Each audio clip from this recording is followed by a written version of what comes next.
Hey fellas, this is Colin and you're watching Magic Strawberry. For the past 29 years, Fire Emblem has consistently maintained its status as one of Japan's most beloved gaming franchises.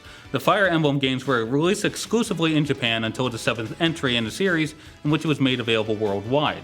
Success in the West had eluded the franchise's grasp, however, until its commercial breakthrough, Fire Emblem Awakening, releasing in 2013. Fire Emblem continued rising success in the US with each subsequent release, culminating in the franchise's 16th entry. For this episode, I'll be reviewing Fire Emblem Three Houses. Three Houses opens with the protagonist and his father Geralt rescuing three nobles from a group of bandits. Afterwards, each of the nobles give you their thanks, and you're subsequently invited to visit their monastery Garreg Mach, the head of the Church of Seiros. It's here when you meet Rhea, the monastery's archbishop, who makes you a professor at the monastery. From here, you get to choose between three houses to join, each of which is led by the three nobles you rescued earlier. The three houses consist of the Black Eagles, led by Edelgard, who is the heiress to the Adressian Empire, the Blue Lions, whose leader is Dimitri, who's the heir to the Holy Kingdom of Fargus, and the Golden Deer, which is led by Claude, who is the heir to the House of Regan, the preeminent house of the Lesser Alliance. For the sake of this review, I chose the Black Eagles. As is typical for the franchise, the whole narrative is a series of great conflicts, intrigue, fun character interactions, and harrowing decisions all taking place in the world with clear influence from the Renaissance. The monastery itself acts as a hub area in which you can explore and interact with students, nobles, and other professors, go fishing, harvest plants in the greenhouse, and eat meals with other characters to increase their motivations and your professor level. You can also complete quests around the monastery, but unfortunately these mostly consist of fetch quests and random battles that don't yield great rewards.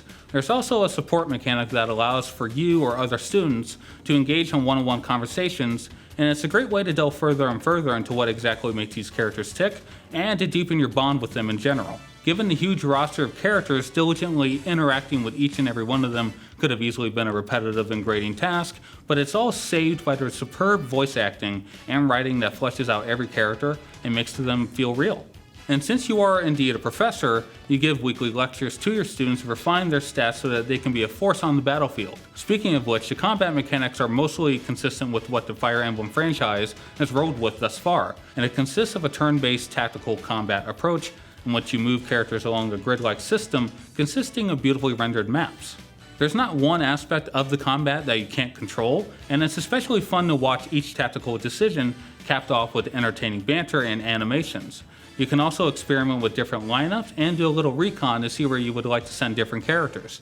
Unless stated otherwise, the goal of each battle is to eliminate each opponent on the opposing side. Sometimes you can end battles early by taking out the commander, but it would also mean losing out on the experience you gain when defeating every opponent. So, depending on the circumstances in every battle, it's important to weigh these pros and cons and see which strategy is the best route to take.